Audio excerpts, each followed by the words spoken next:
Hi ഗീസ്. അപ്പോൾ നമ്മളിന്ന് പറയാൻ വേണ്ടി വരുന്നത് അഖിൽമാരാറുടെ കാര്യമാണ്. എന്താണ് ഈ അഖിൽമാരാർ കാണിക്കുന്നത്? പുള്ളി ആരാന്ന പുള്ളിയുടെ വിചാരം? പുള്ളി പറഞ്ഞൊരു സ്റ്റേറ്റ്മെൻറ്റ് അത് തെറ്റാണ്. അത് നമ്മളെപ്പോലെയുള്ള കോണ്ടന്റ് ചെയ്യുന്ന ആൾക്കാർ അത് എടുത്തിട്ട് ചർച്ച ചെയ്തു. ഇപ്പോൾ പുള്ളി അതിനുവേണ്ടി ലൈവിൽ വന്ന് ഭാര്യയും മക്കളെയൊക്കെ കൂട്ടി വന്നിട്ട് പറയുകയാണ്, ഞാൻ ഭയങ്കര ഡീസൻ്റാണ്, അല്ലെങ്കിൽ ആ കുട്ടിയെ കൊണ്ട് പറയിപ്പിക്കുന്നു, അല്ല വൈഫിനെ കൊണ്ട് പറയിപ്പിക്കുന്നു. ഇതൊക്കെ എന്താണ്? ഈ സത്യം പറഞ്ഞാൽ ഈ അഖിൽമാരാർ എന്ന് പറഞ്ഞ പുള്ളിയെ എനിക്ക് പരിചയം ഈ ബിഗ് ബോസ് വന്നേ പിന്നെയാണ് കേട്ടോ. അല്ലാണ്ട് ഈ മാരാജ് എനിക്ക് പരിചയമൊന്നുമില്ല. ഞാൻ ബിഗ് ബോസ് എല്ലാ സീസണും കാണുമായിരുന്നു. അങ്ങനെയായിരുന്നു എനിക്ക് പരിചയം അഖിൽമാരാർ. ഇപ്പോൾ പുള്ളി ഒരു ലൈവിൽ വന്നിട്ട് പുള്ളിക്കിങ്ങനെ ആഴ്ചയിലൊരിക്കൽ അല്ലെങ്കിൽ മാസത്തിലൊരിക്കൽ ഇങ്ങനെ സോഷ്യൽ മീഡിയയിൽ വന്ന് നിൽക്കണം. കഴിഞ്ഞ ആഴ്ച എനിക്ക് തോന്നുന്നു മറ്റേ പുള്ളിയുടെ ഫേസ്ബുക്ക് അക്കൗണ്ട് പൂട്ടിപ്പോയി, അത് പറഞ്ഞു ഇത് പറഞ്ഞു. അതിന് മുമ്പേ മറ്റേ ഇലക്ഷൻ്റെ കാര്യങ്ങൾ. ഇപ്പോൾ ദാണ്ട് അടുത്ത് വന്നിട്ട് ലൈവിൽ വന്നിട്ട് അടുത്ത് ഇത് പറയുന്നു, ഞാൻ അങ്ങനെയല്ല പറഞ്ഞത്, ഞാൻ അത് ഉദ്ദേശിച്ചല്ല പറഞ്ഞത്. പിന്നെ എന്താ പറയുന്ന, മറ്റുള്ള ആൾക്കാരെ ഇങ്ങനെ ചീത്ത പറയുന്നു, കണ്ടൻറ്റ് ചെയ്യുന്നവരെ വീട്ടിൽ പോയി പറയും, അല്ല നിൻ്റെ വീട്ടിൽ ചെയ്യുന്നത് ഇങ്ങനെയായിരിക്കും എന്നുള്ളത്, അല്ലെങ്കിൽ നിൻ്റെ ഉമ്മയോടും ഉപ്പയോടും ഒക്കെ ചെയ്യുന്നത് ഇങ്ങനെയായിരിക്കും, അങ്ങനെയൊക്കെയാണ് അഖിൽമാരാർ പറയുന്നത്. അതിൻ്റെ കൂടെ ചുക്കാൻ പിടിച്ച് പുള്ളിയുടെ വൈഫും പുറകെയുണ്ട്. സത്യത്തിൽ അഖിൽമാരാർ പറഞ്ഞതിൽ എന്താ പറയുക, കുറേ അധികം ഇതുണ്ട്. നമ്മളെ സ്ത്രീകൾ, ഞാനൊരു സ്ത്രീയാണ്, അപ്പം ഞാനൊരു വുമൺ ആയതുകൊണ്ട് ഞാനൊരു കുട്ടിയുടെ അമ്മയാണ്. അപ്പോൾ എനിക്കറിയാം ഒരു ഡെലിവറി എങ്ങനെയാണ്.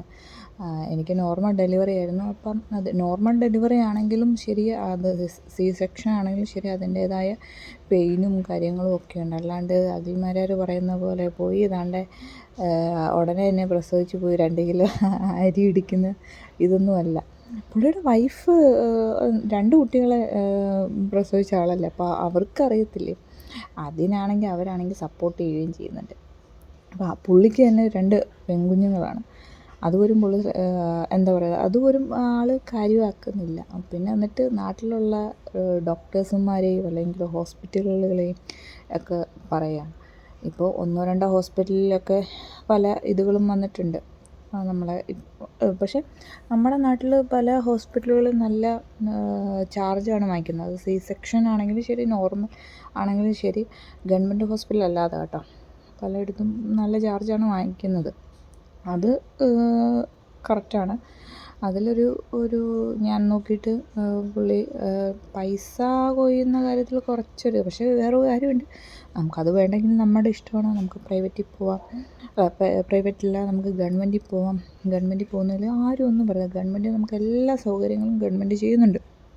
അതിന് കുട്ടിക്ക് വേണ്ട കാര്യങ്ങളും എല്ലാ കാര്യങ്ങളും ചെയ്യുന്നുണ്ട്. അവർ ഡോക്ടേഴ്സാണെങ്കിലും നല്ല നല്ല ഡോക്ടേഴ്സുണ്ട്. പക്ഷേ എല്ലാവർക്കും ഇപ്പം എപ്പോഴും കൂടെ നിൽക്കാൻ പറ്റത്തില്ല. അല്ലെങ്കിൽ എന്താ പറയുന്നത്, കൂടെ നിൽക്കാനല്ല, ബാക്കിയല്ല, നമ്മൾ ഇപ്പം എൻ്റെ ഹസ്ബൻഡ് എൻ്റെ സുരക്ഷ അല്ലെങ്കിൽ എൻ്റെ ഒരു ഇത് വെച്ച്, അല്ലെങ്കിൽ നമ്മൾ പ്രൈവറ്റിൽ കാണിക്കാൻ കുറച്ചുകൂടി ബെറ്റർ ആയിരിക്കും എന്ന് വിചാരിച്ചുകൊണ്ടാണ് കൊണ്ട് കാണിക്കുന്നത്. അങ്ങനെ ചെയ്യുന്നവരും ഉണ്ട്. അപ്പം നമ്മൾ ക്യാഷ് നോക്കത്തില്ല, നമ്മുടെ മക്കളുടെ കാര്യത്തിൽ ക്യാഷ് നോക്കത്തില്ല. പക്ഷേ എന്ന് പറഞ്ഞുകൊണ്ട് ഞാൻ ഗവൺമെൻറ് ഹോസ്പിറ്റലിൽ മോശമായിട്ടല്ല പറയുന്നത്. ഗവൺമെൻറ് ഹോസ്പിറ്റലിൽ നല്ല ചികിത്സയാണ് നമുക്ക് തരുന്നത്. പക്ഷേ അഖിൽമാരാർ പറയുന്നത് എന്താ പറയുന്നത്, നല്ല ഇതാണ്, ഡോക്ടേഴ്സുമാരെ പേടിപ്പിക്കുന്നു, അല്ലെങ്കിൽ ഭർത്താക്കന്മാർ, ഫാമിലീസ്, ഇതെല്ലാം എന്താ പ്രഗ്നൻ്റ് ആയിരിക്കുന്ന ഉമ്മനെ പേടിപ്പിക്കുകയാണ് ചെയ്യുന്നത്. എന്താ പറയുക, പണ്ട് കാലത്ത് ഹോസ്പിറ്റലില്ല. പണ്ട് കാലത്ത് ഹോസ്പിറ്റൽ ഇല്ലാത്തതുകൊണ്ട് തന്നെയാണ് വീട്ടിൽ പ്രസവിച്ചേ പറ്റത്തുള്ളൂ. വേറെ അവർക്ക് അന്നത്തെ കാര്യത്തിൽ വിദ്യാഭ്യാസമില്ല. അന്ന് ഹോസ്പിറ്റലുകൾ കുറവാണ്, കൊണ്ടുപോകാനുള്ള ബുദ്ധിമുട്ടുകൾ. അതുകൊണ്ടാണ് അന്ന് അങ്ങനെ. പിന്നെ അന്നത്തെ പെണ്ണുങ്ങളെന്ന് പറഞ്ഞു കഴിഞ്ഞാൽ പിന്നെ അവർക്കറിയത്തില്ല. അവർ വളർന്നു വന്നല്ല, അവർ ജീവിച്ചു വന്ന ആ രീതികൾ അവർ കണ്ടിട്ടുള്ളത് ഇങ്ങനെയാണ്. ഇങ്ങനെ ഡെലിവറിയാണ്, വീട്ടിലാണ് നടത്തുന്നത്. എന്നിട്ട് അഖിൽമാരാറിൻ്റെ വൈഫിന് വീട്ടിലായിരുന്നു ഡെലിവറി നടത്തിയത്. പുള്ളി ഹോസ്പിറ്റലിൽ കൊണ്ട് തന്നെയല്ലേ നടത്തിയത്. അത് ഈ പറയുന്ന പുള്ളിയായിരുന്നെങ്കിൽ പുള്ളി വീട്ടിൽ തന്നെ നടത്തേണ്ടതല്ലായിരുന്നു. പുള്ളി എന്തുകൊണ്ട് അങ്ങനെ ചെയ്തില്ല? അപ്പം പറയുമ്പോൾ കുറച്ചൊരു ലോജിക്ക് ഒരു ഇതൊക്കെ പറയുന്നതായിരിക്കും നല്ലത്. അഖിൽമാരാറെന്ന് പറയുന്നത് മറ്റേ മാരാറുടെ തട്ട് താഴില്ല എന്ന് പറയുന്ന പോലെ, ഇതിപ്പോൾ താന്ന് അടിത്തറ വരെ എത്താറായല്ലോ. എന്തായാലും കൊള്ളാം. അഖിൽമാരാർ ഇപ്പം അടുത്തതായിട്ട് തന്നെ ലൈവിൽ വന്നിട്ട് ഭാര്യയും മക്കളെയൊക്കെ കൂട്ടി ലൈവിൽ വന്ന് ഇങ്ങനെ പറയുന്നുണ്ട്. അവർ തന്നെ എന്തൊക്കെയോ കാണിക്കുകയാണ്, ഞങ്ങൾ നല്ല ഫാമിലിയാണ്, ഞങ്ങൾ നല്ലതാണ്, അപ്പം നാട്ടുകാർക്ക് അത് കണ്ടിട്ട് അസൂയാണ്, അങ്ങനെയൊക്കെയാണ് പറയുന്നത്. നമുക്കെന്താ അസൂയ? നമുക്കൊക്കെ എല്ലാവരും നല്ലൊരു സന്തോഷത്തോടു കൂടിയാണ് ജീവിക്കുന്നത്. പിന്നെ ദുഃഖങ്ങൾ, എല്ലാവർക്കും എപ്പോഴും സന്തോഷമൊന്നുമില്ല, എല്ലാവർക്കും ദുഃഖങ്ങളുമുണ്ട് സന്തോഷങ്ങളുമുണ്ട്. അങ്ങനെയാണ് എല്ലാവരും ജീവിക്കുന്നത്. അതിൻ്റെ ഇടയ്ക്ക് ഇങ്ങനെയുള്ള ഒരു ഇത് അഖിൽമാരാർ. പിന്നെ മാരാർജി എന്തൊക്കെയാണ് ഈ പറയുന്നത്, കേൾക്കുന്നുണ്ടോ? നിങ്ങൾക്ക് തന്നെ ഒരു ഉളുപ്പും നാണവും മാനമൊന്നും ഇല്ലേ? ഇതിൻ്റെ അടുത്ത് മക്കളെ കൊണ്ടുവന്നിട്ടിട്ട് അവരോട് ചോദിക്കുന്നു, അവർ കമൻറ്റ് വായിക്കുന്നു. ഈ ചീത്തയും ബഹളവും ഒക്കെ എന്തിനാണ്? മക്കളെയും കൂടെ കേൾപ്പിക്കും. നിങ്ങളോ മോശമായി, ആ പിള്ളേരെയും കൂടെ ലൈവിൽ കൊണ്ടുവന്നിട്ട് എന്തിനാണ് ഇങ്ങനെയൊക്കെ കാണിക്കുന്നത്? അപ്പോൾ അങ്ങനെയൊക്കെ പോകുന്നു. അപ്പം അഖിൽമാരാരുടെ കാര്യം ഇതൊക്കെ ഉള്ളൂ. ബാക്കി നമുക്ക് വീഡിയോസ്